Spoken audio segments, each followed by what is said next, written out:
ನಮಸ್ಕಾರ ರೀ.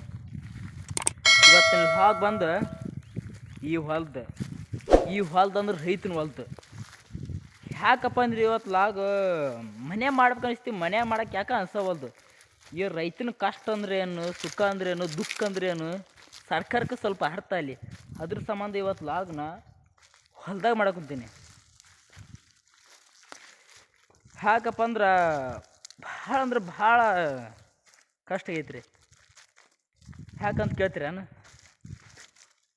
ಮೊನ್ನೆರ ಎಣ್ಣೆ ಹೊಡೆದಿನಿ, ಹುಳ ಬಿದ್ದವು.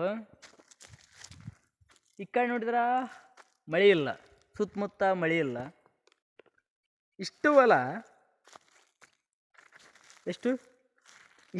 ನಮ್ದ.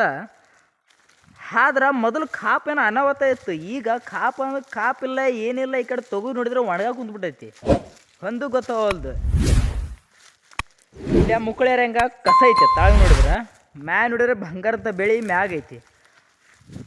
ಆದ್ರೆ ಈ ಸರ್ಕಾರಕ್ಕೆ ರೈತನ ಕಷ್ಟ ಯಾಕೆ ಅರ್ಥವಲ್ಲ ಅಂತ ಈಗನ ಗೊತ್ತಾಗವಲ್ದ್ರಿ.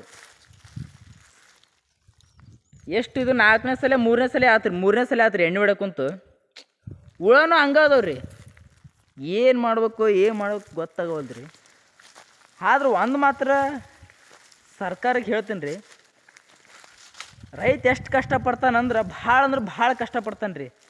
ಒಂದು ಬಿತ್ತಲಿಂತ ಹಿಡ್ಕ ತನ್ನ ಬೆಳೆ ತೊಕ್ಕೊತಾನಲ್ರಿ.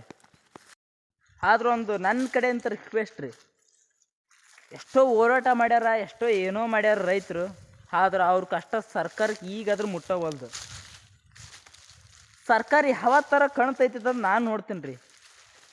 ರೈತ ಬಿತ್ತೋದ್ರಿಂದ ಹಿಡಿದು ಕಾಯಿಸಿ ಬೆಳೆ ತೊಕ್ಕನವಲ್ದು, ಅವನ ಕಷ್ಟ ಅವಾಗ ಗೊತ್ತಿರಿ. ಆದ್ರೆ ಸರ್ಕಾರಕ್ಕೆ ಕಷ್ಟ ಗೊತ್ತಿಲ್ಲ ಅಂತ ಅಲ್ರಿ, ಸರ್ಕಾರಕ್ಕೆ ಕಷ್ಟನೂ ಗೊತ್ತೈತ್ರಿ.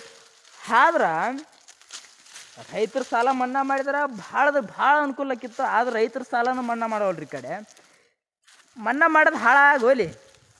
ಈ ಕಡೆ ತಾನು ಬೆಳೆದ ಬೆಳೆಗೆ ಏನರ ರೈತ ಬೆಳೆದ ಬೆಳೆಗೆ ಏನರ ಸರಿಯಾದ ಬೆಳೆ ಅನಿಸುತ್ತಪ್ಪ ಸಾಕ್ರಿ.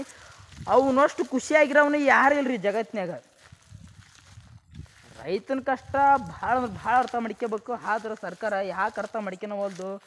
ಯಾವ ಸುಳ ಮಕ್ಕಳು ಏನೇನಾಯ್ತು ನೋಡ್ರಿ. ಇಲ್ಲಿ ಹುಳನೂ ಮುಕ್ಕಳೇರಂಗೆ ಆಗಿಬಿಟ್ಟು ಅವ್ರು ಇಂಥ ಬೆಳಿಗ್ಗೆ ಎಲ್ಲೋ ಅಲ್ಪ ಸ್ವಲ್ಪ ಕೂಡಿಟ್ಟು ರೈತ ಮಾಡ್ತಾನ. ಆದ್ರೆ ಎದಕ್ಕೆ ಬಂತ್ರಿ? ಆ ಕಡೆ ಜೋಳ ಹಾಕಿನಿ, ಜೋಳ ಎದ್ದೇಳೋಯ್ತು, ಮಾನಗಂಡು ಎದ್ದು ಬಿಟ್ಟೈತೆ ಅದು ಜೋಳ. ಆದ್ರೆ ಈಗ ಯಾಕನ ಓಟು ಡಬ್ಬಿದ್ದು ಬಿಟ್ಟೈತಿ. ಇದು ಕಡೆ ಮ್ಯಾಗ ನೋಡ್ರಿ ಮಳೆ ಇಲ್ಲ, ತಳ ನೋಡಿದ್ರೆ ಬಂಗಾರದೊಂದು ಜೋಳ ಐತಿ. ತೋರಿಸ್ತೀನಿ ಬಿಡ್ರಿ ಜೋಳ ಹೆಂಗೈತಿ ಅಂತ. ನೋಡ್ರಿ, ಇದಂತೂ ನೆಲ ಬಿಟ್ಟು ಎದ್ದೇಳವಲ್ದು ಐತ್ರಿ. ಕಷ್ಟಪಟ್ರೆ ಸುಖ ಅಂತಾರೆ. ಆದ್ರೆ ಕಷ್ಟ ಪಡಕ್ಕಂತಾರೆ ರೈತರು. ಸುಖ ಯಾವಾಗ ಸಿಕ್ತಂತ ಗೊತ್ತಾಗವಲ್ದು. ಕಷ್ಟ ದಿನನಿತ್ಯ ಪಡ್ತಾನೆ ಇರ್ತಾನೆ ರೈತ. ಬೇಸಿಗೆ ಅನ್ನೋದು ಮಳೆ ಬೆಳೆ ಚಳಿ ಏನನ್ನದಾರ ಇಷ್ಟ ಬಂಗಾರದಂಥ ಬೆಳೆ ತೊಗೊಡ್ತಾನಂದ್ರೆ ಸರ್ಕಾರ ಕರುಣೆ ಏನದಿತ್ತಪ್ಪ ಅಂದ್ರೆ ಈ ಒಂದು ಬೆಳೆ ಕೊಡಂಗೆ ಮಾಡ್ರಿ. ಬೆಳೆಗೆ ನೋಡ್ರಿ ಅರ್ಥ ಆದ್ರೆ ಭಾಳ ಒಳ್ಳೆಯದು. ಯಾಕಪ್ಪ ಅಂದ್ರೆ ಸರ್ಕಾರಕ್ಕೆ ನನ್ನ ಕಡೆ ಅಷ್ಟು ಬೆಳೆ ಚಲೋ ಐತಿ, ಆ ಕಡೆ ಅಷ್ಟು ಚಲೋ ಇಲ್ಲ. ಈ ಕಡೆ ಇಷ್ಟೂ ಚಲೋ ಐತಿ, ಆ ಕಡೆ ಅಷ್ಟೂ ಚಲೋ ಇಲ್ಲ. ಆದ್ರೆ ಲೆಕ್ಕಕ್ಕೈತಿ ಬೆಳೆ, ಒಂದು ಲೆಕ್ಕಕ್ಕೈತಿ. ಆದ್ರೆ ಇಷ್ಟು ತಿನ್ನಕ್ಕೆ ನಂದು ಕಷ್ಟ ಅಂದ್ರೆ ನಂದು ಒಬ್ಬಂದಂತ ಹೇಳಕ್ಕೆ ಕುಂತಿಲ್ರಿ ನಾನು. ಇಡೀ ಜಗತ್ತಿನ ಒಳಗೆ ಎಲ್ಲ ಒಂದು ತುತ್ತು ಅನ್ನ ತಿಂತಾರೆ, ಅವ್ರಿಗೆ ಆ ಮಣ್ಣು ತಿನ್ನಿಸ್ರಿ. ಆವಾಗ ರೈತನ ಕಷ್ಟ ಅಂದ್ರೆ ಏನು ಅಂತ ಗೊತ್ತಾಗುತ್ತೆ ಅವ್ರಿಗೆ. ಯಾಕಂದ್ರೆ ಭಾಳ ಕಷ್ಟ ಐತ್ರಿ ಲೈಫ್, ಇಂಥ ಬಿಸಿಲಾಗ ಇಂಥ ಬೆಳೆ ಬಂಗಾರದಂಥ ಬೆಳೆ ತೊಗೊಡ್ತಾನಂದ್ರೆ ಅವ ಒಬ್ಬನ ರೀ ರೈತ ಮಾತ್ರ ರೀ. ನನ್ನ ಮಗನು ಎಂಥ ಬಿಸ್ನೆಸ್ ಮ್ಯಾನ್, ಎಂಥ ದೊಡ್ಡ ಕಂಪ್ನಿ ಇಟ್ಟವನು ಇಂಥ ಬಂಗಾರದಂಥ ಬೆಳೆ ತೆಗೋಕಲ್ರಿ. ಆದ್ರೆ ಅವ್ರ ಕಡೆಯಿಂದ ಅವ್ರ ಕಂಪ್ನಿ ಅವ್ರು ಇಷ್ಟ ಬಿಡ್ರಿ. ಆದ್ರೆ ನಮ್ಮ ರೈತನ ಕಷ್ಟ ತಿಳಿಯವ ಯಾವನು ಬಂದಿಲ್ಲ ರೀ. ಒಂದು ಕಂಪ್ನಿ ಬೆಳಿಬೇಕಾದ್ರೆ ಭಾಳ ಕಷ್ಟಪಡ್ತೀನಿ ರೀ.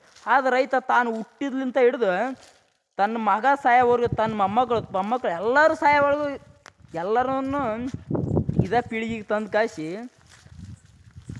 ಎಷ್ಟಂದ್ರೆ ಅಷ್ಟು ಕಷ್ಟಪಟ್ಟು ಬೆಳೆ ತೆಗಿತಾನೆ ರೀ. ಅಂಥವು ಸರ್ಕಾರ ಕಡೆಯಿಂದ ಭಾಳ ಅಂದ್ರೆ ಏನು ಬೇಕಾಗಿಲ್ಲ ರೀ. ಅವ್ನು ತಾನು ಬೆಳೆದ ಬೆಳೆಗೆ ಒಳ್ಳೆ ರೇಟ್ ಸಿಕ್ಕ